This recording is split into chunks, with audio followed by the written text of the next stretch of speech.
আসসালামু আলাইকুম। দেখতে পাচ্ছেন, দেখতে থাকুন।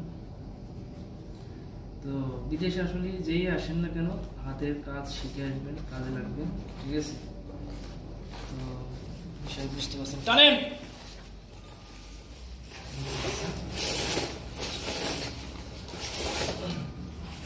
শুরু করে দিয়েছি কেবল টানা কাজ।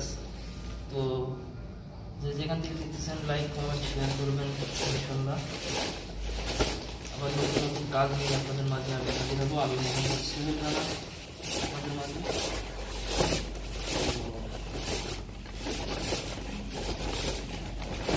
লিবিয়া শহরের কাজ, ঠিক আছে, কীভাবে করে, কেমনভাবে করে, আর বিদেশে যেই আসবেন হাতের কাজ শিখে আসবেন, পরবর্তী কাজে লাগবে। ঠিক আছে, আপনাদের মাঝে একটাই অনুরোধ, হাতের কাজ শিখে আসবেন।